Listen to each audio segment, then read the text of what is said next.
இந்த லெசன்ல drop shadow பத்தி பார்க்க போறோம். டிராப் ஷேடோ இந்த ஆப்ஜெக்ட் மூலமா எப்படி ஒர்க் பண்றோம்னு பாத்துக்கலாம். ஆப்ஜெக்ட் செலக்ட் பண்ணிக்கிறீங்க. டிராப் ஷேடோ எங்க இருக்குன்னு பாத்தீங்கன்னா எஃபெக்ட் பேனல்ல இங்க பாத்தீங்கன்னா எஃபெக்ட்ஸ்னு ஒரு பட்டன் இருக்கும். அதை கிளிக் பண்ணீங்கன்னா மெனு ஓபன் ஆகும். அதை நம்ம செலக்ட் பண்ணிக்க முடியும். அதே போல கண்ட்ரோல் பேனல்ல பாத்தீங்கன்னா இங்க ஒரு எஃபெக்ட்ஸ் பட்டன் இருக்கும். அங்க நம்ம சூஸ் பண்ணிக்க முடியும். அடுத்து ஆப்ஜெக்ட் மெனுல எஃபெக்ட்ஸ் சப் மெனுவா டிராப் ஷேடோ கிளிக் பண்றீங்க. டிராப் ஷேடோவோட கண்ட்ரோல்ஸ் எல்லாம் உங்களுக்கு இங்க டிஸ்பிளேல தெரியுது. ப்ரிவியூ பட்டன் கிளிக் பண்ணிக்கிட்டீங்கன்னா இங்க என்ன அப்ளை பண்ணிக்கோ அது உங்களுக்கு இங்க ப்ரிவியூல கிடைக்கும். பிளெண்டிங் அப்படின்ற ஏரியால பிளெண்டிங் மோட்ஸ் என்ன மோட்ஸ் இருக்கு நீங்க நம்ம சூஸ் பண்ணிக்கலாம். அடுத்து அதோட கலர் என்ன கலர் உங்களுக்கு டிராப் ஷேடோ வரணும்னு நம்ம இங்க செலக்ட் பண்ண முடியும்.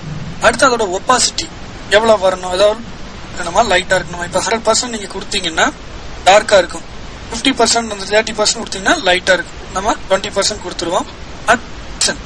இந்த டிராப் ஷேடோ நமக்கு எந்த பொசிஷன்ல வரணும் அப்படின்றது வந்து நம்ம இங்க கொடுத்துக்க முடியும். டிஸ்டன்ஸ் ஃப்ரேம் டு இந்த டிஸ்டன்ஸ் டிராப் ஷேடோ ஆகி இல்லைங்களா, அதோட டிஸ்டன்ஸா இங்க நம்ம 2ன்னு கொடுத்துட்டு வேல்யூ கொடுத்தீங்கன்னா உங்களுக்கு டிஸ்டன்ஸ் குறையும். சப்போஸ் இது 6ன்னு கொடுத்தீங்கன்னா உங்களுக்கு ஜாஸ்தியா இருக்கிறது தெரியும். 2ன்னு கொடுத்துருவோம். இது அந்த x axis y axis offset, அதாவது இந்த டிராப் ஷேடோ எந்த சைடு நமக்கு போகணும் நகர்ந்து போகணும் அப்படின்னு. இப்போ ஒய் ஆக்ஸ்ல 0 கொடுக்குறீங்க, அப்போ உங்களுக்கு மாறினது தெரியும். அடுத்தது நம்ம பார்க்க போறது ஆங்கிள்னா இந்த டிராப் ஷேடோ எந்த ஆங்கிள் வரணும் அப்படின்னு ஆங்கிள் ஸ்லைடர் நீங்க சூஸ் பண்ணிக்கலாம். ட்ராக் பண்றீங்க பாத்தீங்கன்னா ஆங்கிள் உங்களுக்கு அந்த எஃபெக்ட் மாறிட்டு இருக்கிறது நல்லா தெரியும். ஒப்பாசிட்டி கொஞ்சம் ஜாஸ்தி பண்ணிக்கலாம். இப்போ உங்களுக்கு டிராப் ஷேடோ வந்து கொஞ்சம் டார்க்கானு தெரியும். இப்போ சைசஸ், அதாவது டிராப் ஷேடோ வந்து சைசஸ் எவ்வளவு தூரம் வரணும் அப்படின்னு நீங்க கொடுத்துலாம். இப்போ 0 வேல்யூ சைஸ் கொடுத்தீங்கன்னா டார்க்கா இருக்கு. அது இன்க்ரீஸ் பண்ண அது ஒரு ஃபெதர் ஆன மாதிரி உங்களுக்கு டோன் தெரியும்.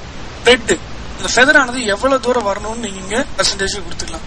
சரிங்களா, அந்த ஸ்ப்ரெட் ஆகிற ஏரியா. அடுத்து நாய்ஸ், அந்த ஸ்ப்ரெட் ஆன இடத்துல டாட்டா வரணும்னா நீங்க இங்க செலக்ட் பண்ணிட்டீங்கன்னா டாட்டா வரும். இது எல்லாமே வந்து நீங்க வந்து கிளிக் பண்ணி பார்த்துட்டு உங்களோட லேஅவுட்டுக்கு அது எந்த எஃபர்ட் ஒர்க் ஆகும் அப்படின்னு நீங்க செக் பண்ணிட்டு இது கொடுத்துக்க முடியும்.